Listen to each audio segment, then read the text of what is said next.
We've all been on disaster road trips, some more disastrous than others, and it's always fun to hear about these stories and have a good chuckle, which is why I created this video, so you can laugh at my pain.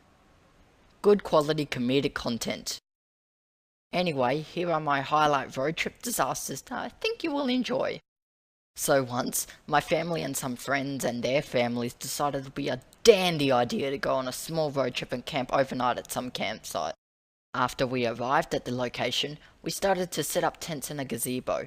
Take note of the mosquito larva infested water right next to our campsite.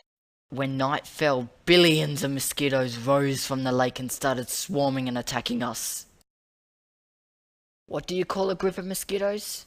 A scourge? Well, this was an entire army. They ended up pushing us out of the campsite and left us in search of a hotel. Unfortunately for us, there was nowhere available to spend the night, so we ended up sleeping in a hotel parking lot in our cars. There were still mosquitoes there, but in a much fewer quantity, like only a few million, which is nothing compared to what we had experienced. At one point, it became so hot and cramped inside the car that my family emptied out our luggage full of clothes and placed them out on the sidewalk for our family to sleep on. I'm sure it's not my parents' proudest moment, but it was actually kind of comfortable, so good on them. Then again, my Angry Birds t-shirt got soaked on the sidewalk.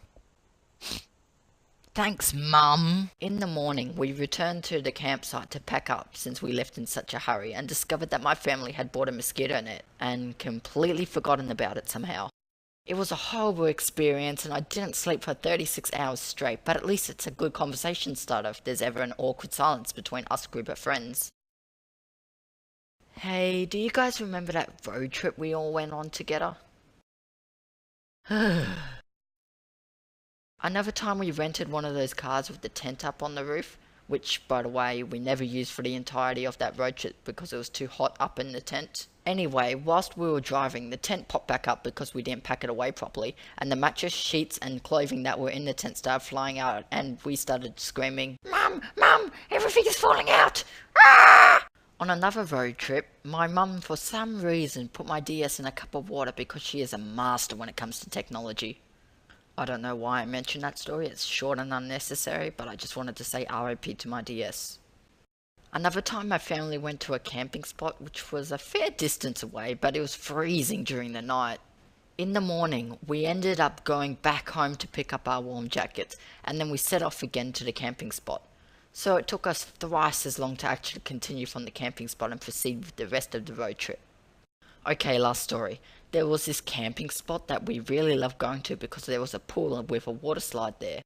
So me and my brother were playing around and then I pushed him really hard down the water slide. He ended up flying out of the slide and he hit a tree before landing back in the pool. He started bleeding from the mouth and the pool started filling with blood. My dad rushed him to the hospital where we found that his two front teeth had been pushed further into the gum. The water slide closed soon after that and we cut our road trip short. Hey, thanks for watching the video. Click subscribe if you want more. Or don't if you don't want to. I'll just go cry in a corner. I also have Twitter. Follow me at @AntiAngsty.